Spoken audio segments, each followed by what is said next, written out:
है ना। चलिए आज हम लोग पढ़ेंगे प्रेजेंटेशन ऑफ रिस्पायरेटरी सिस्टम, है ना। श्वसन तंत्र क्या होता है ना। इसमें कौन से भाग काम करते हैं, श्वसन तंत्र के मुख्य भाग कौन कौन से होते हैं, है ना। ये सब चीज हम लोग यहाँ पढ़ेंगे। और यस, तो यहाँ हम लोग पढ़ेंगे सबसे बड़ी चीज, मैं आप लोगों का हार्दिक स्वागत करता हूँ अपने गवर्नमेंट ITI मार्टिनगंज के नए यूट्यूब चैनल में, है ना। आप सभी साथियों का, आप सभी स्टूडेंट जो भी वीडियो देख रहे हैं उन सभी का हार्दिक स्वागत और अभिनंदन है। मैं सत्यम पटेल, इलेक्ट्रॉनिक्स मैकेनिक प्लस जो भी मेडिकल में है, जैसे रेडियोलॉजी, डेंटल और फिजियोथेरेपी का ग्रुप इंस्ट्रक्टर, आप सभी साथियों का हार्दिक स्वागत अभिनंदन वंदन करते हैं। आज से हम नई एक शुरुआत करने जा रहे हैं, जो गवर्नमेंट ITI मार्टिनगंज में अभी तक पिछले जो सेशन था, आज में जो आने वाले सेशन है, आप सभी को यूट्यूब पर लाइव क्लासेस देखने को मिलेंगी। आपको आप घर बैठे पढ़ सकते हैं और क्लास में भी आना ही है, क्लास में तो आना ही है। लेकिन आपको जैसे आप यह चीजें नहीं समझ पाते, कुछ चीजें रिकैप्स हो जाती है ना, तो उनको आप घर पे पढ़ के आराम से देख सकते हैं और आप आराम से और उसको आप पढ़ सकते हैं। तो हम लोग डिस्कस करेंगे अब किस पे, रिस्पायरेटरी सिस्टम पे। श्वसन तंत्र में कौन कौन से हिस्से भाग लेते हैं, है ना। इसको कौन कौन से हिस्से भाग लेते हैं, इसका क्या रोल होता है हमारे बॉडी जीवन में, है ना। इसके सिलेबस में ये रेडियोलॉजी का एक पार्ट होता है। रेडियोलॉजी और फिजियोथेरेपी में जनरल टॉपिक है, यहाँ पे हम इसको कवर करने जा रहे हैं। क्लियर है ना बच्चों, कोई दिक्कत? चलिए इसमें हम लोग पढ़ेंगे क्या, इसका कंटेंट क्या क्या होता है। हाँ, इसमें हम लोग श्वसन तंत्र में हम पढ़ेंगे क्या, पहला नोज पढ़ना श्वसन तंत्र का, है ना। मुख्य भाग कौन सा होता है, नोज होता है ना।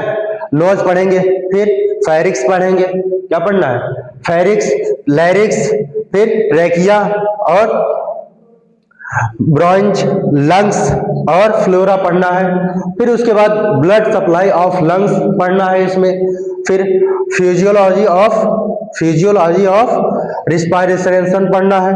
फिर lungs volume and capacity, lungs की आयतन कितना होना चाहिए और किस कैपेसिटी क्या होती है, वो हम डिस्कस कर लेंगे।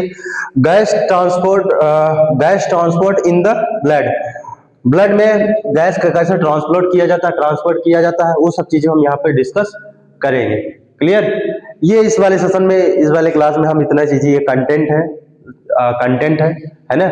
इसमें ये चीजें हम लोग डिस्कस करेंगे। नोज हो गया, फाइनिक्स हो गया, लैरिक्स हो गया, ये सब यहाँ पे डिस्कस करेंगे। ये किसके पार्ट्स होते हैं, श्वसन तंत्र का पार्ट्स होता है। किसका होता है, श्वसन तंत्र का पार्ट्स होते हैं।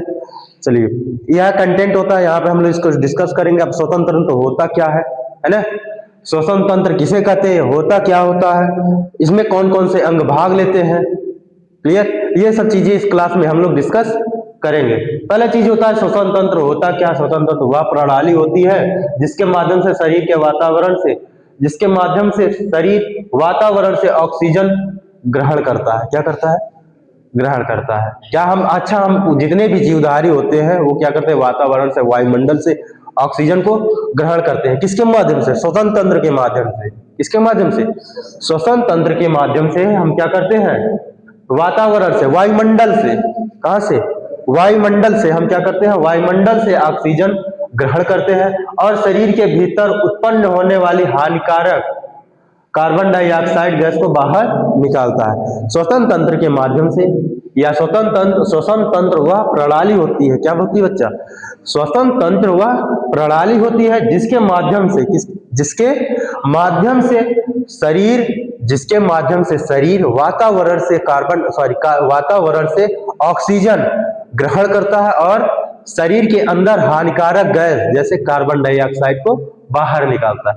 यह सब कार्य किसके माध्यम से संपन्न होता है, श्वसन तंत्र के माध्यम से, है ना। श्वसन तंत्र के माध्यम से शरीर जो होता है वातावरण से ऑक्सीजन को ग्रहण करता है। क्या करता है, ऑक्सीजन को ग्रहण करता है और कार्बन डाइऑक्साइड को बाहर निकालता है।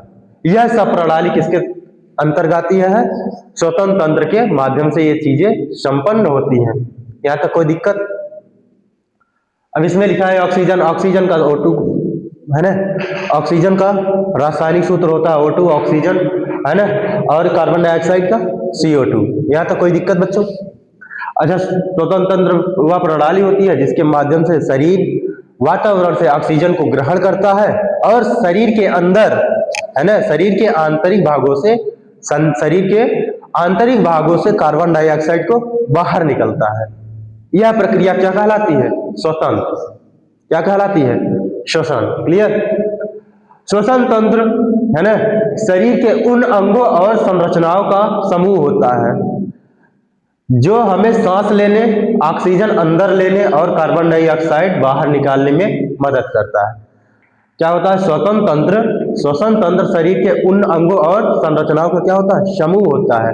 श्वसन तंत्र में केवल नाक ही नहीं होता, उसमें फेफड़े भी आते हैं, लंग्स आते हैं, है ना, गुहाएं आती हैं। क्या आती है? गुहाएं आती है, ग्रसना होती है, ग्रसनी बोलते हैं। क्या बोलते हैं? ग्रसनी। ये सब पार्ट्स मिलकर श्वसन तंत्र को बनाते हैं। ये सब पार्ट्स मिलकर क्या बनाते हैं? श्वसन तंत्र बनाते हैं, जिसके माध्यम से, है ना, इसमें लिखा है उन अंगों और संरचनाओं का, अंगों और संरचनाओं के माध्यम से का या संरचनाओं का समूह होता है। श्वसन तंत्र में क्या होता है? अंगों और संरचनाओं का समूह होता है, जिसके माध्यम से हम सांस अंदर लेते हैं, हम सांस लेते हैं, है ना। इसके माध्यम से हम क्या लेते हैं? सांस लेने की दो प्रक्रियाएं होती हैं। क्या होती है? जब हम सांस लेते हैं, है ना, तो उसमें दो चीजें संपन्न होती है। पहला चीज, हम ऑक्सीजन को अंदर की ओर ले जाते हैं। क्या ले जाते हैं? ऑक्सीजन को अंदर की तरफ ले जाते हैं और कार्बन डाइऑक्साइड बाहर निकालते हैं। क्या निकालते हैं? कार्बन डाइऑक्साइड बाहर निकालते हैं। सांस लेना, जब सांस लेना एक वर्ड आया, सांस लेने में क्या आता है? ऑक्सीजन को अंदर की तरफ और कार्बन डाइऑक्साइड बाहर की तरफ करने की प्रक्रिया को क्या बोलता है? श्वसन बोला जाता है। क्या बोला जाता है? श्वसन बोला जाता है। जिसमें, हाँ, ये तो यहाँ तक बाहर निकालने में मदद करते हैं, यहाँ तक कोई दिक्कत नहीं। जिसमें जिसमें नाक, मुंह, है ना, जिसमें नाक, श्वास नली क्या होते हैं? ट्रेकिया। श्वास नली क्या बोला जाता है? ट्रेकिया बोला जाता है। श्वास नली, स्वर यंत्र, लैरिक्स। स्वर यंत्र क्या होता है? लैरिक्स, जिससे हम लोग बोल पाते हैं, है ना। स्वर यंत्र क्या जिससे हम बोलने में मदद करता है। क्लियर? आगे है ये सब। और मुख्य रूप से फेफड़े शामिल होते हैं। श्वसन तंत्र में कौन कौन शामिल होता है? नाक शामिल होता है ना। श्वसन तंत्र में कौन शामिल होता है? नाक शामिल होता है, मुख भी शामिल होता है। अगर हम नाक बंद कर लेते हैं फिर भी हम मुख के द्वारा सांस लेते हैं, है ना। ऑक्सीजन और कार्बन डाइऑक्साइड अंदर और बाहर होते रहते हैं। तो श्वसन तंत्र में पहला काम कौन करता है? नाक काम करता है। कौन काम करता है? नाक। दूसरा होता है मुंह, फिर श्वास नली, ट्रैकिया, है ना, ये वाली श्वास नली, ट्रैकिया, स्वर यंत्र, लैरिक्स, जिससे हम बोलते हैं, है ना। क्या बोलता है? स्वर यंत्र क्या करना? बोलने में मदद करता है, आवाज करने में मदद करता है। और मुख्य रूप से फेफड़े शामिल होते हैं। मुख्य रूप से क्या शामिल होता है? फेफड़ा, है ना, फेफड़ा शामिल है, जो ऑक्सीजन को रक्त तक पहुंचाते हैं। ये सब जो जितने भी पार्ट्स हैं, कौन? नाक हो गया, मुंह हो गया, है ना, श्वास नली हो गई, और स्वर यंत्र और फेफड़े, ये सब अंग क्या करते हैं? ऑक्सीजन को रक्त तक पहुंचाते हैं। कहां तक पहुंचाते हैं? ऑक्सीजन को रक्त तक पहुंचाते हैं, और उस रक्त जो होता है सभी अंगों तक ऑक्सीजन को सप्लाई करता है। जब हम लोग परिसंचरण तंत्र पढ़ रहे थे, है ना, तो ये चीजें वहां पर अब बताया गया था, है ना। रक्त का काम क्या होता है? फेफड़े से। रक्त का काम क्या होता है? फेफड़े से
चलिए हम लोग आ जाते हैं वहां पे रिस्पायरेटरी सिस्टम में कौन कौन से श्वसन प्रणाली में क्या क्या काम होता है ना। नाक और गुहाएं काम करती है, श्वसन नली काम करती है इसमें, है ना। इन्हीं के माध्यम से क्या होता है, जो वायु से ऑक्सीजन अंदर जाती है और कार्बन डाइऑक्साइड बाहर निकलती है। क्लियर। चलिए ऊपर करिए। अब स्वतंत्र तंत्र के मुख्य भाग कौन कौन से होते हैं, अभी हम लोगों ने देख लिया था कौन कौन से भाग होते हैं, है ना। श्वसन तंत्र में कौन कौन से भाग काम करते हैं वो चीजें हम लोगों ने देख लिया, लेकिन पुनः हम लोग देख लेते हैं ताकि आप लोगों को याद रहे, है ना। धीरे धीरे आराम से धीरे धीरे काम करते चले जाएंगे। श्वसन तंत्र के मुख्य भाग कौन कौन से होते हैं। नाक होता है पहला, श्वसन तंत्र का मुख्य भाग कौन सा होता है, नाक होता है। फिर ग्रसनी होती है, फिर ग्रसनी, कंठ, श्वास नली और ब्रंकाई होती है, फेफड़े और प्लूरा काम करते हैं। ये मेन कंपोनेंट होते हैं, मेन पार्ट्स होते हैं किसके, श्वसन तंत्र के। श्वसन तंत्र के मुख्य भाग कौन कौन से होते हैं, नाक, ग्रसनी, श्वास नली, ब्रंकाई, फेफड़े और प्लूरा। ठीक है ना। अब हम बारी बारी से ये चीजें यहाँ पर काम करते हैं। यहाँ पर देख लीजिएगा, मस्तिष्क के स्वास्थ्य केंद्र होते हैं, ग्रसनी के काम करती है ये वाली श्वसन तंत्र में। ग्रसनी महत्वपूर्ण भूमिका निभाती है। लैरिक स्वर यंत्री होती है ना, जिसके माध्यम से हम बोल पा रहे हैं, आप सुन पा रहे हो। नहीं तो सब क्या हो जाए, यही खराब हो जाए तो आदमी क्या हो जाते, गूंगे हो जाते हैं, आए करते रहते हैं ना। तो मुख्य भाग कौन निभाता है, लैरिक स्वर यंत्री, है ना। हम आप बोल पा रहे हैं तो इसके माध्यम से बोल रहे हैं। फिर ब्रांकी होती है, जो ये दो, जो बाहरी बाएं फेफड़े और दाहिने फेफड़े का जोड़ने का काम करती है। फिर श्वसन नसिका होती है, श्वास नसिका होती है जो फेफड़े के अंदर पाई जाती है। ये सब चीजें आगे हम लोग ध्यान दे रहे हैं, प्लूरा हो गई, ये सब चीजें धीरे धीरे हम लोग यहाँ पे डिस्कस करते चले जाएंगे। क्लियर ना बच्चों। चलिए आगे फिर हम लोग पढ़ते हैं नाक। नाक होता क्या है, इसका काम क्या होता है, यह है ना। नाक होता क्या है, इसका काम क्या होता है। नाक श्वसन प्रणाली के लिए, नाक जो होता है श्वसन प्रणाली के प्राथमिक प्रवेश द्वार होता है। क्या होता है, नाक जो होता है श्वसन प्रणाली के लिए प्राथमिक प्रवेश द्वार होता है। इसी के माध्यम से ही ऑक्सीजन शरीर के अंदर प्रवेश करती है। कहाँ प्रवेश करती है, शरीर के अंदर प्रवेश करती है। किसके माध्यम से, नाक के माध्यम से। इसीलिए इसको क्या बोला जाता है, प्राथमिक प्रवेश द्वार बोला जाए, है ना। नाक को क्या बोला जाता है, प्राथमिक प्रवेश द्वार बोला जाता है। और महत्वपूर्ण पहला कदम होता है ना। श्वसन के लिए महत्वपूर्ण पहला कदम कौन का काम करता है, नाक काम करता है। ये वाला, ये साहब, है ना। नाक क्या होता है, यह प्रवेश द्वार होता है और श्वसन प्रणाली में महत्वपूर्ण पहला कदम होता है। ठीक है ना। जो फेफड़ों तक पहुंचाने से पहले सांस लेने वाली हवा को फिल्टर करता है, गर्म करता है और नम करके एक प्राकृतिक एयर कंडीशन के रूप में कार्य करता है। नाक क्या काम करता है, नाक जो होता है ये साहब काम करते हैं, जो हम ऑक्सीजन लेते हैं, है ना, वायुमंडल से ऑक्सीजन लेते हैं तो तुरंत पहुंच नहीं जाएगा। ऑक्सीजन को फेफड़े तक पहुंचाने से पहले, है ना, ऑक्सीजन को फेफड़े तक पहुंचाने से पहले, है ना, सांस लेने वाली हवा जो होती है ऑक्सीजन को फेफड़े तक पहुंचाने से पहले फिल्टर करने का काम करता है। क्या काम करता है, फिल्टर करने का। जो वायु में धूलकण हो गए, रोगाणुआ हो गए, है ना, धूलकण हो गए, रोगाणु हो गए, और भी जिससे अवशिष्ट पदार्थ होते हैं, अवशिष्ट गैसें होती हैं, उनको फिल्टर करने का काम करता है। उन हवाओं को गर्म करने का काम करता है और नमी करने का काम करता है। नम करने का काम कौन करता है, नाक करता है। सांस लेने वाली हवा को, पहला चीज सांस लेने वाली हवा को नम करता है ना, और गर्म करता है और फिल्टर करने का काम करता है नाक। क्लियर, ठीक है ना। साथ ही इसमें गंध के रूप में कार्य करता है। जो हम सूंघते हैं किसी भी पदार्थ को, जो स्मेल आती है, सुगंध आ गई या तो दुर्गंध, किसके माध्यम से पता चलता है, नाक के माध्यम से पता चलता है। किसके माध्यम से, नाक के माध्यम से ही। इससे ही गंध का भावना को घ्राण भी बोलते हैं, है ना, घ्राण होती है। यह आवाज में अनुनाद में योगदान देता है। आवाज को क्लियरिटी प्रदान करने के लिए महत्वपूर्ण भूमिका नाक निभाता है। नहीं नाक बंद कर लो, ये पता नहीं कैसे बोलने लगेंगे ना, नाक अगर बंद करके बोले तो हमारी आवाज क्लियर नहीं, समझ नहीं पाते हैं। क्लियर है ना? तो अलग ही प्रकार की भाषा बोलने, एलियन की भाषा बोलने लगेंगे आप उसमें, अगर नाक बंद करके बोल दे तो क्लियरिटी हमें नहीं आ पाती बच्चों। क्या होती है? क्लियरिटी नहीं हो पाती है, क्या बोल रहा है, क्या बोलना चाह रहा है, वो चीजें हमसे समझ में नहीं आता है। क्लियर? चलिए, यहां तक कोई दिक्कत? चलिए, फिर इसमें हम लोग पढ़ते हैं इसकी आंतरिक गुहा, जो अंदर की गुहाएं होती है। कहां पर? जो आंतरिक गुहाएं है ना, नाक की आंतरिक गुहाओं में, आंतरिक गुहा जो बलगम और बालों से समृद्ध रक्त वाहिकाओं से ढकी होती है। जो इसकी आंतरिक गुहाएं होती है, नाक की आंतरिक गुहा जो बलगम बालों और सिलिया और समृद्ध रक्त वाहिकाओं से ढकी होती है। यह काम क्या करती है? धूल को फंसाती है। जो बाल हो गए, बलगम हो गए, है ना, और रक्त वाहिकाएं जो होती हैं, ये धूल को फंसाती है। फिल्टर करने का काम हो रहा है यहाँ पे, है ना। जब हम सांस लेते हैं, जरूरी थोड़ी ना, जैसे हम कोई डस्ट जहाँ पे वर्कशॉप में कर सकते, जहाँ पे धूल के कण विद्यमान होते हैं, है ना, बाहर ग्राउंड में देख लेते हो, अगर गर्मियों के मौसम में धूल उड़ती रहती है ना, धूल उड़ती रहती है। तो जब हम उस जगह पे सांस लेते हैं तो हमारे जो अंदर जो बलगम होते हैं, नाक में जो बलगम पाए जाते हैं और बाल, ये क्या करते हैं? धूल कणों को फंसाते हैं। क्या करती है? धूली कणों को फंसाती है, हवा को नम करती है, और गंध के लिए विशेष कोशिकाओं का उपयोग करती है। गंध के लिए विशेष कोशिका, जैसे ग्रहण उपकला, जब हम लोग टिश्यू पढ़ रहे थे, वहां उपकला टिश्यू हम लोग पढ़े थे, उपकला ऊतक, है ना, वहां से हम लोगों ने यहाँ पर डिस्कस किया था उसको, उपकला ऊतक का उपयोग करती है। ये सभी नाजुक वायुमार्गों की रक्षा करने के लिए काम करती हैं, है ना। जो यहाँ पे ये वाली जो नाजुक वायुमार्ग होती है, यहाँ पे नाजुक क्या होती है? नाजुक वायुमार्ग होते हैं, कोमल होते हैं बच्चे। कैसे होते हैं? कोमल होते हैं। तो ये इसका जो कोमल वायुमार्ग होती है, इसकी रक्षा करने का काम करती है कौन? बलगम बाल, है ना, बलगम बाल और रक्त वाहिकाएं, है ना। क्लियर? करने का नाजुक वायुमार्गों की रक्षा करने और ऑक्सीजन ग्रहण करने और कार्बन डाइऑक्साइड को बाहर निकालने में सहायता करने के लिए काम करती है। क्लियर? यहां तक कोई दिक्कत नहीं? चलिए, फिर जो नाक का श्वसन में प्रमुख कार्य किसका? नाक का श्वसन में प्रमुख कार्य क्या होता है? अभी हम लोगों ने पढ़ा था क्या? अभी हम लोगों ने पढ़ा था नाक होता कैसा है, यह काम क्या होता है ना। नाक का प्रमुख कार्य क्या होता है? यहां पर नीचे करना। अभी हम लोगों ने नाक को पढ़ा था, नाक श्वसन प्रणाली में काम क्या होता है, यह कैसे सहयोग करता है श्वसन में, इसका सहयोग कैसा होता है ना।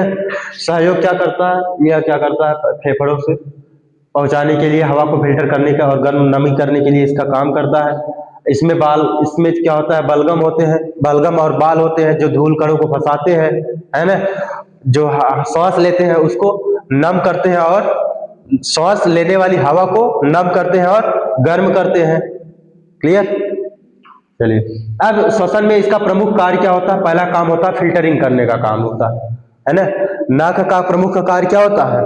फिल्टर करने का काम होता है, फिल्टर। इसमें नाक के बाल, वाइब्रेस, नाक में जो होता है अंदर की तरफ क्या होते हैं? बाल होते हैं, उसके क्या बोलते हैं? वाइब्रेस। और चिपचिपा बलगम, है ना।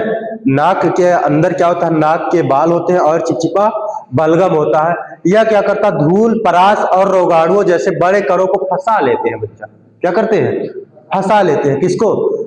बलगम और जो बाल होते हैं, ये धूल को फंसा लेते हैं, परास होते हैं, है ना, और रोगाणुओं जैसे बड़े कणों को फंसा लेते हैं, जिससे उन्हें फेफड़ों में प्रवेश करने से रोका जा सकता है ना। जब यही तक फंस जाएंगे तो अंदर जा ही नहीं पाते। अगर ये सब चीजें अंदर चले जाएं तो क्या कर फेफड़ों को नुकसान पहुंचा देते हैं, है ना। इसीलिए क्या करते हैं? ये सब रोक लेते हैं। कौन? बलगम और बाल, जिसे हम लोग वाइब्रेस बोलते हैं। क्लियर? फिर दूसरा काम क्या होता है, गर्मी करना और नमी प्रदान करना।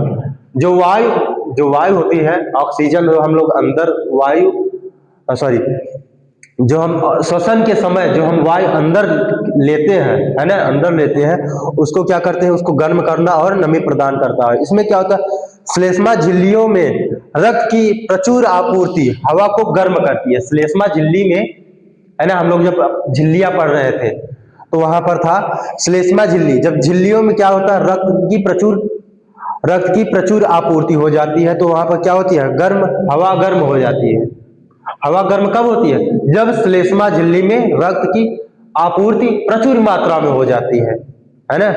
श्लेष्मा झिल्ली में रक्त की मात्रा कैसी हो जाती है, प्रचुर हो जाती है, तो हवा कैसी हो जाती है, गर्म हो जाती है, जबकि श्लेष्मा नमी प्रदान करती है। दूसरी चीज क्या होती है, श्लेष्मा जो झिल्ली होती है वो क्या कैसी होती है, नमी प्रदान करती है ना। श्लेष्मा झिल्ली क्या करती है, नमी प्रदान करती है। अब गर्मी कब करेगी, जब वहां पर रक्त की मात्रा अधिक हो जाती है, तो वह क्या करती है, हवा को गर्म करने लगती है। ठीक है ना बच्चों, जिससे यह फेफड़ों के लिए आरामदायक हो जाती है। जिससे क्या होती है, फेफड़ों के लिए आरामदायक होती है। अगर ठंडियों के मौसम में, है ना, तो जो ठंडियों के मौसम में हवा कैसी होती है, ठंडी हो जाती है, ठंडी होती है ना, जब हम उसको ग्रहण करेंगे तो यहाँ पर श्लेष्मा झिल्ली का रक्त प्रचुर मतलब श्लेष्मा झिल्ली में रक्त जो होता है प्रचुर मात्रा में हवा को क्या कर देता है, गर्म कर देता है, जिससे हम ऑक्सीजन मतलब जो श्वास लेते हैं तो वो आरामदायक हो जाता है। वही गर्मियों में इसका उल्टा होता है, गर्मियों में क्या हो जाता है, उल्टा गरम गरम हवाएं बहती है ना, क्या करती है, गरम गरम हवाएं बहती है, तो ऑक्सीजन कैसी रहेगी, गर्म जाती है। जब गर्म जाती है तो जो श्लेष्मा झिल्ली होती है उस हवा को कैसे कर देती है, नमी कर देती है। क्या कर देती है, नम कर देती है, तो जिससे फेफड़ों के लिए आरामदायक हो जाता है, सांस लेने में आसानी हो जाती है। क्लियर। थर्ड नंबर होता है एयर कंडीशनर करने का, है ना। एयर कंडीशनर या टर्बिनेट कानके के द्वारा निर्मित घुमावदार मार्ग, जो निर्मित घुमावदार मार्ग होते हैं, इसमें अभी हम लोग पिछले स्लाइड में देखा था, निर्मित घुमावदार मार्ग यह वायु प्रवाह को धीमा कर देता है। जब आप जैसे आप लोग पाइप लेते हो उसको मोड़ के जब उसमें हम फूंकते हैं तो क्या हो जाता है, हवा का प्रेशर कैसा हो जाता है, धीमा हो जाता है, उसका प्रवाह कैसा हो जाता है, धीमा हो जाता है। अगर यह सीधी पाइप लेते हैं, अगर फूंकते हैं तो उसका प्रवाह तेज रहता है ना। ठीक उसी प्रकार से यह भी काम करता है। टर्बिनेट द्वारा निर्मित घुमावदार वायु प्रवाह को धीमा कर देता है, जिससे कंडीशनिंग के लिए नम और गर्म स्तर के साथ साथ अधिकतम संपर्क सुनिश्चित होता रहता है। यह घुमावदार मार्ग के द्वारा ही नम और गर्म स्तर होता है ना। नमी भी आसानी से मिल जाती है और गर्मी भी आसानी से हो जाती है, सुनिश्चित हो जाता है। फोर्थ नंबर होता है रक्षा करने का काम होता है। नाक का जो प्रमुख श्वसन में प्रमुख कार्य, चौथा क्या होता है, रक्षा करने का काम होता है। कैसे, सिलिया जो होता है, बाल होते हैं, है ना, पिछली स्लाइड में देखा, सिलिया लगातार फंसे हुए मलबे जो होता है, बाहरी धूलकण हो गया, रोगाणु हो गया या परागकण हो गया, है ना, सिलिया लगातार फंसे हुए मलबे और बलगम जो होता है गले ग्रसनी की ओर ढकेलते रहते हैं। जो बलगम होता है यहाँ पे, है ना, बलगम होता है ग्रसनी की ओर ढकेलते रहते हैं, या तो उसको अंदर निगल चला जाए। जो मतलब मलबे होते हैं या धूलकण होते हैं वो पहले या तो अंदर चला जाए या तो बाहर चला जाए, है ना। अब बाहर कैसे जाएगा, छींक के माध्यम से। जब हमारे तब मलबा जहां फंस जाता है या धूल के कण या कोई अनेक कण हो जाते हैं, जैसे आप लोग गेहूं के सीजन याद करिए, जब भूसा उसा ट्रैक्टर चलता रहता है, बहुत भयंकर छींक आती है। वह क्या होता है, धूल के कण जो होते हैं, है ना, अनावश्यक अवशिष्ट पदार्थ जो होते हैं वो कहाँ आ गए, फंस जाते हैं, है ना। या तो दो ही कंडीशन होती है बच्चा उस समय, या तो बाहर निकाल दो तो अंदर ले जाओ, दो ही चीजें होती है। भयानक छकर आती रहती है ना। हाँ, या तो आप याद करिएगा उस समय जब गेहूं काटता है, तो यह महत्वपूर्ण भूमिका निभाता है। कौन रक्षा करने का काम कौन करता है, नाक। नहीं तो ये ना रहे ना, बाल ना रहे, मलबे ना रहे, गर्मियों के दिनों में पूरा का पूरा धूल का कण अंदर चले जाए, फेफड़ा काम करना बंद हो, जाम हो जाए, उसे है काम करना बंद हो जाए, टाटा बाय बाय हो जाएंगे। क्लियर, यहां तक समझ में आया ना बच्चों। इसका नोट्स बना लीजिएगा। चलिए और आगे करिए। फिर शरीर रचना और संबंध, नाक का शरीर की रचना में और उसके संबंध में का क्या, उसका रोल क्या होता है न। अभी हम लोग क्या पढ़ रहे हैं, नाक पढ़ रहे हैं। पिछली हम लोग ने पढ़ा था श्वसन में, नाक का श्वसन में कार्य, प्रमुख कार्य, ये हम लोगों ने पढ़ा ना। नाक का श्वसन में प्रमुख कार्य हम लोगों ने पढ़ लिया, क्या करने का, सुरक्षा करने का काम कर रहा है, गर्मी और नमी प्रदान करने के लिए होता है, और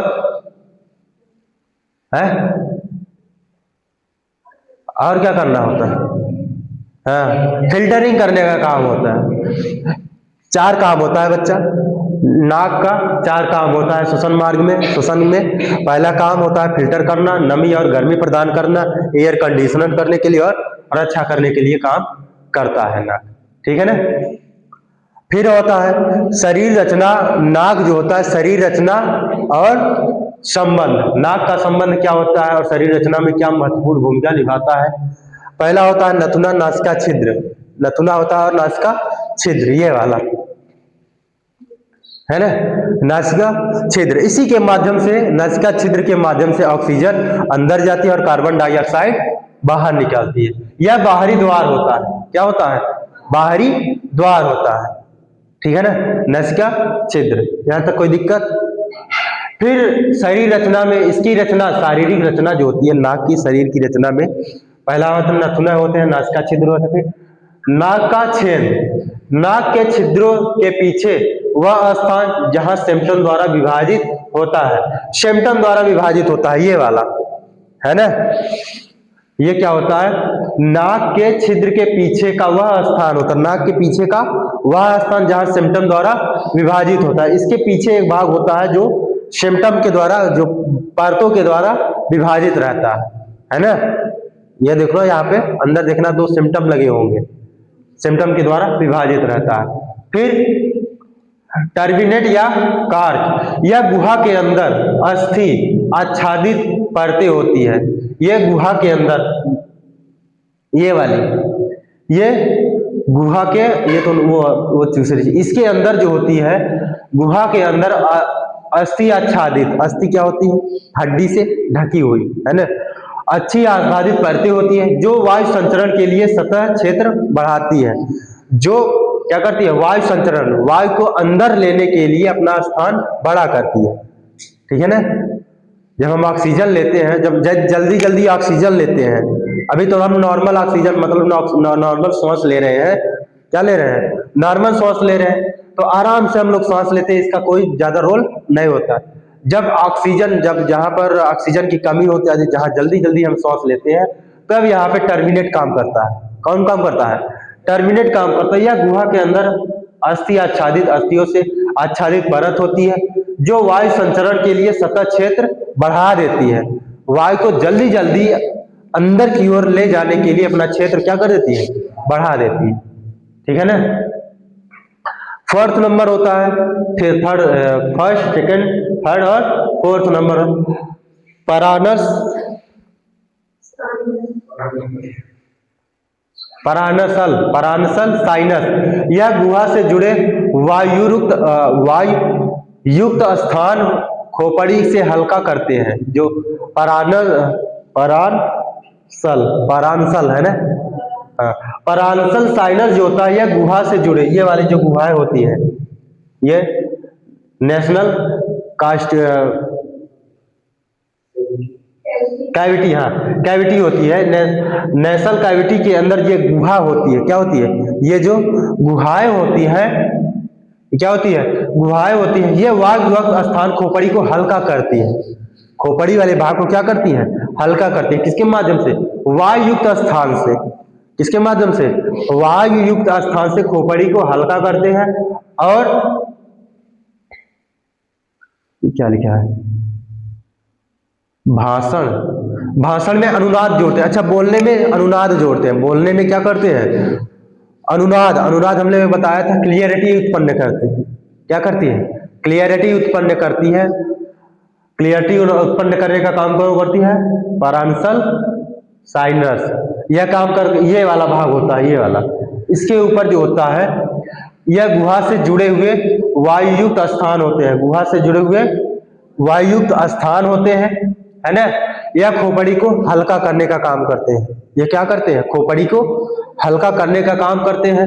और भाषण में अनुनाद, जो हमारी बोल की चाल की भाषा होती है, बोलने की भाषा में या बोलने की बोली को या आवाज को अनुनाद से जोड़ते हैं, इसमें क्लियरिटी उत्पन्न करते हैं। क्लियर? यहां तक कोई दिक्कत? चलिए, फिर आता है नासोफेरिक्स, है ना। नासोफेरिक्स, यह क्या होता है? नासोफेरिक्स जो होती है, नाक की शारीरिक रचना होती है। शरीर की रचना होती है। किसकी? नाक की शरीर की रचना होती है। कौन? नासोफेरिक्स। यह गले के ऊपरी भाग, गले के ऊपरी भाग, ये वाला पार्ट, है ना, नासोफेरिक्स।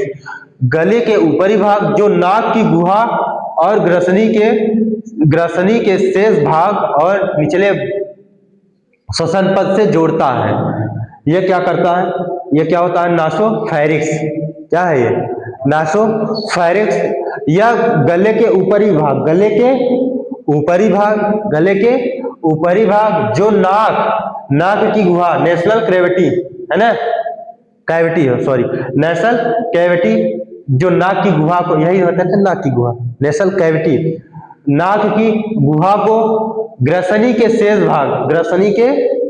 शेष भाग और निचले श्वसन पथ से जोड़ने का काम करता है। इस वाले भाग से जोड़ने का काम कौन करता है? नासोफेरिक्स क्या काम करता है? यह नाक की गुहा और जो ये इतनी ग्रसनी होती है ना, इसको जोड़ने का काम करता है।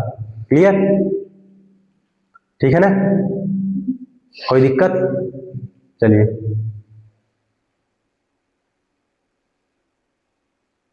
फिर फेरिक्स हो गया, इसको हम लोग कल पढ़ेंगे, इसको हम बाद में पढ़ेंगे। बंद नहीं करना अभी, एक बार पुनः रिवाइज कर देते हैं। बंद करो। हाँ, अभी थोड़ी 2 मिनट में, 2 मिनट आ रहे हैं। चलिए, अभी WCS की क्लास है बच्चों, WCS भी पढ़ाना है, आप चलो। और इसको हम एक बार फिर से रिवाइज कर देते हैं। इसमें हम लोगों ने क्या पढ़ा है, क्या चीजें करना है, इसको नोट्स बना लीजिएगा। PDF है, PDF आपके ग्रुप में पहुंच जाएगा, है ना।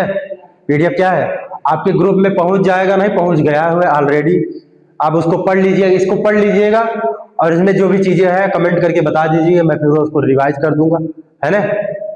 और जितना जल्दी हो सके सेशन को शेयर कर दीजिएगा, और अपने मित्र तक, फ्रेंड सर्कल तक, जो भी पढ़ाई करते होंगे कक्षा 10 या हमारे रेडियोलॉजी में है ना, यहाँ रेडियोलॉजी में पार्ट होता है, आप उन तक शेयर कर लीजिएगा, सब्सक्राइब कर लीजिएगा।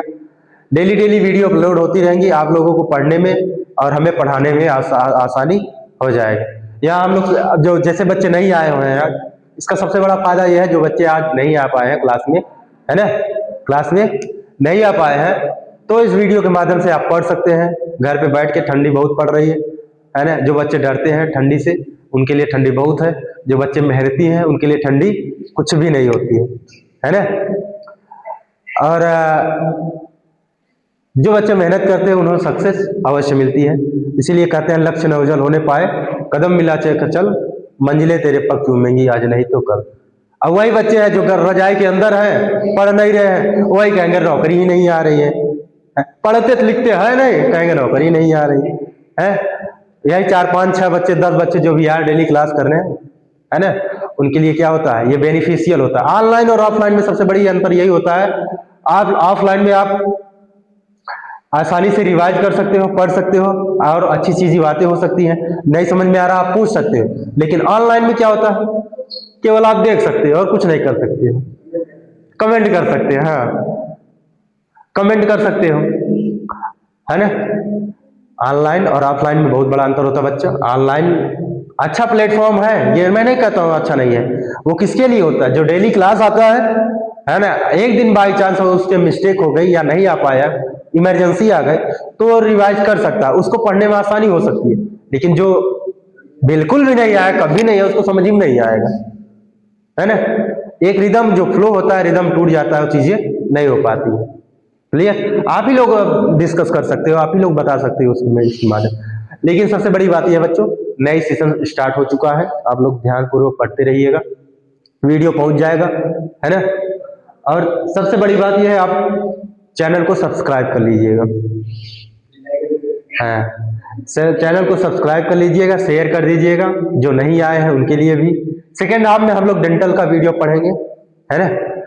अभी हम लोग क्या पढ़े, रेडियोलॉजी पढ़े हैं। रेडियोलॉजी में ये वाला टॉपिक्स आपके रेडियोलॉजी में भी है और आप फिजियोथेरेपी में भी है ना।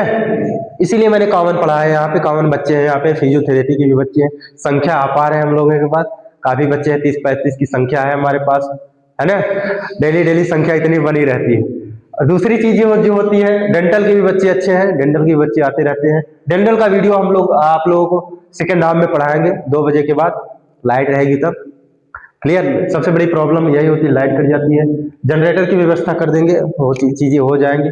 ठीक है, धन्यवाद, बहुत बहुत धन्यवाद। अब हम लोग WCS पढ़ने की ओर जा रहे हैं, चलिए।